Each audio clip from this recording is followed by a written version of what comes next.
Good Morning Business, le débat.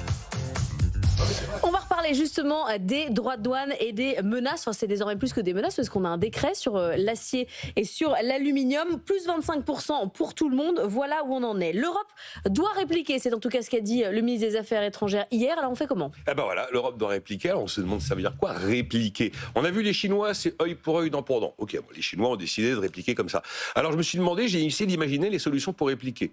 On a le œil pour œil, dent pour dent. Ah, t'es méchant, on va parler comme Trump. Il est pas gentil, Donald.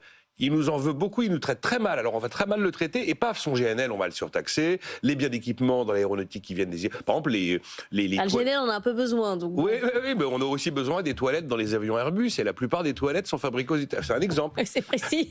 Oui, bon. Ouais. Ou alors des biens informatiques qui viennent des États-Unis. Après, on a une autre solution, c'est de déclencher un mécanisme dont j'ai essayé de prendre connaissance cette nuit, qui s'appelle l'ACI. Alors l'ACI, c'est les Européens qui mettent ça en place. Il y a un peu l'état d'esprit de l'article 5 du traité de l'OTAN. Les Européens ont mis ça en place en décembre 2023. Le principe, c'est que si un pays membre subit une coercition, quelle qu'elle soit, de la part d'un autre pays, l'Union tout entière peut prendre le taureau par les cornes et aller punir ce pays. C'est pas forcément sur le terrain commercial. Ça peut être, tu n'auras plus accès à mes marchés publics. Mes marchés financiers te sont désormais fermés. Voilà. Ça n'a jamais été déclenché. Mais c'est une espèce d'état d'esprit article 5 de l'OTAN. Ensuite, on peut dire, écoutez, les Américains, c'est plus possible. On va aller bosser avec les autres. CETA, Canada, Mercosur, Amérique latine. Il n'y a pas que les États-Unis. Les États-Unis, c'est 350 millions de personnes. Il y a 7 milliards d'individus. Il n'y a pas que les États-Unis. Après, on peut faire le côté deal, j'engage des négociations bilatérales, Union européenne, Amérique. Écoute, Donald, tu sais bien quand même que sans certaines de mes molécules, sans certains de mes biens d'équipement aéronautique, ça va être compliqué pour toi, donc on va faire un truc. Mais donc, il faut faire une liste, en fait. Ah oui. Et après, ça peut aussi être des pays qui font solo.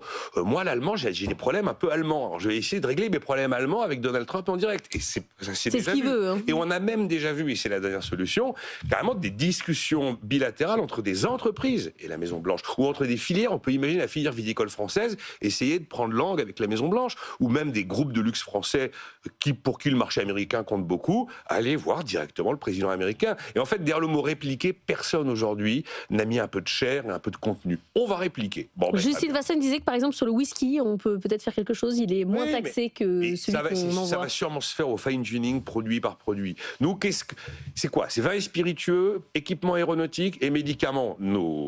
Les produits qu'on envoie chez les Américains.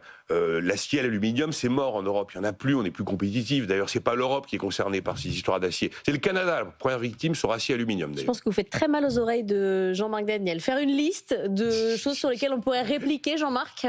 Mais si je dis comme Jean-Marc, il n'y a pas de débat. Je sais bien, mais là, vous lui faites du mal. Oui, non. C'est pas lundi, c'est mardi, mais vous n'étiez pas là lundi. La première chose, c'est primum non nocere. C'est le principe fondamental en médecine. Surtout de ne pas nuire. Et donc, je rappelle que répliquer par la même politique que Donald Trump, c'est-à-dire mettre des droits de douane, c'est nuire au pouvoir d'achat des citoyens européens. Et donc, les victimes d'une réplique qui serait de la même nature que l'action de Donald Trump, ce serait une punition non pas de Donald Trump, mais des consommateurs européens. Ça, c'est vrai. Je ne vois pas pourquoi les consommateurs européens seraient punis. Alors après, effectivement, on peut faire des gestes symboliques.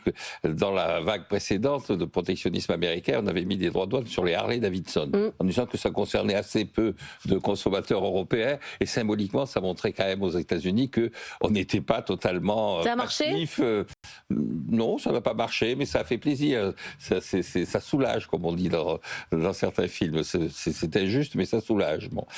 Fondamentalement, je crois que la seule réponse, c'est dans la liste que vient de présenter Nicolas, c'est de considérer que les États-Unis, c'est 20% de l'économie mondiale. Donc il y a 80% de l'économie mondiale qui s'ouvre à nous. Donc la bonne riposte, c'est non pas de faire voter par le Parlement français des textes contre l'accord de libre-échange avec le Mercosur, mais au contraire, d'aller vers... Du coup, le Mercosur, on revoit un petit peu sa position, quoi. Oui, absolument. Les gens du Mercosur disent l'Union européenne plus le Mercosur, ça fait 700 millions de consommateurs potentiels. C'est un marché qui est un marché énorme. Au moment de la Covid, la présidence croate avait profité de la désorganisation pour aller signer un accord de libre-échange avec le Vietnam, et les Français qui étaient occupés à autre chose n'ont pas réagi. Mais il faut aller dans ce sens-là. Nous avons signé récemment au niveau européen un accord de libre-échange avec le Japon. C'est tout ça qu'il faut faire. Donc c'est répondre au protectionnisme par plus de libre-échange. Après, il faut voir quand même sur quoi peuvent vraiment agir les Américains. Par exemple, sur le GNL, qui a le dernier mot? C'est celui qui nous le vend, celui qui l'achète? Là, les États-Unis peuvent faire pression quand À chaque même. fois que vous faites du protectionnisme, à l'arrivée, c'est du perdant-perdant. Les entreprises qui exportent perdent, les consommateurs qui achètent dans le pays qui surtaxent perdent. On ne va pas refaire l'histoire d'Obama et des pneus chinois. On sauve 1200 postes en faisant des super droits de douane sur les pneus chinois sous Obama. On en détruit 3500 dans la distribution parce que l'argent dépensé pour acheter des pneus en plus par les Américains, ils ne le dépensaient plus dans la grande distribution. Et donc, ça a été perdant pour les États-Unis. Même si on a une petite victoire faciale en disant « Oh, le secteur du caoutchouc a été un peu préservé ».